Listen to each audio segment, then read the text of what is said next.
everyone, how we doing today? Greg Grexa, golf professional and instructor, based here in Raleigh, North Carolina.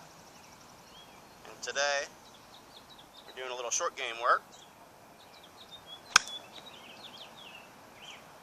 Practicing a little bit on our own here.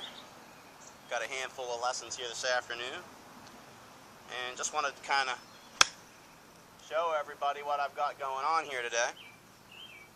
A phenomenal, absolutely perfect practice drill. A little heavy on that one. And what we're trying to do is we're trying to use a gap wedge, 51 degree wedge here. We're going to open the face just about a half a degree or a degree or so.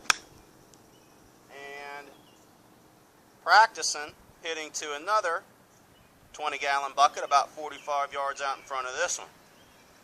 Now the good news is I have to make impeccable swings. Pulled that one a little bit offline.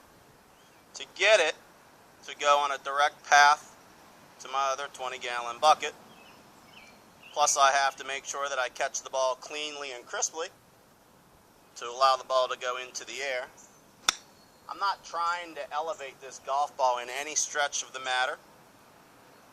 I'm just utilizing the loft that the club already has to get this ball to go into the air. And like I said, I'm probably hitting it at about maybe 52 degrees with the loft being set standard at about 51 degrees. My other wedges go 55 and 59 degrees. So I have them structured that way. So I have about a 4-degree gap between all of my wedges.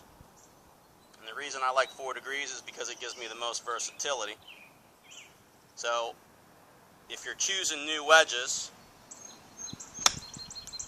you might want to know what your pitching wedge is. That one almost went in. The loft of your pitching wedge, and you're set to be able to properly get the gaps between all of your wedges. So most people are probably going to have gap, sand, and lob.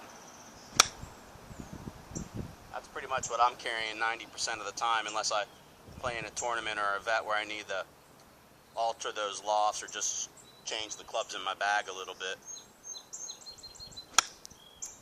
That's perfect. Get in there. Oh, just bounced over the bucket. So like, you can't see that bucket out in the distance, but you can see what the golf club's doing at the impact position and how the club's coming through.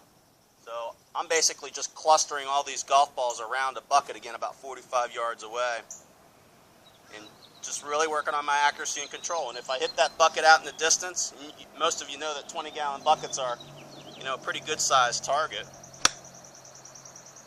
But to knock one in at about 45 yards is extremely fun and challenging to try to do, and that's why I practice this drill as much as I possibly can. And I'm also starting to use it a lot more in my short game lessons because it allows you to focus on, again, just getting a little bit good trajectory on the ball. Don't try to abruptly race. I'm just trying to stay nice and smooth. I have a backswing that's, maybe I would call it half to a little bit of a 3/4 type of a backswing. Whoops.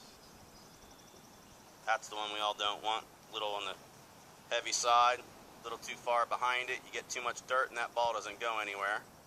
That's more like a sand shot there. Took a little too much turf. But once you get a good rhythm going, I think you'll see for the most part that the divots here, I'm just catching the ball first and then just basically just touching the surface of the grass here. You can see probably in this area where I'm just taking mostly just the top surface of the grass out of there, but I'm not taking deep divots by any stretch of the means. Need a little bit more grass hit off here instead of just the dirt.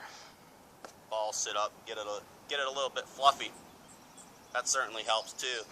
The better your lie, the easier it helps. So practice that. All right, so there you have it. When you're practicing over the weekend, you don't have to even do this at the golf course. If you have 40 or 50 yards at home and a couple of trash cans, you've got yourself a good little drill, and go out there and get your short game better.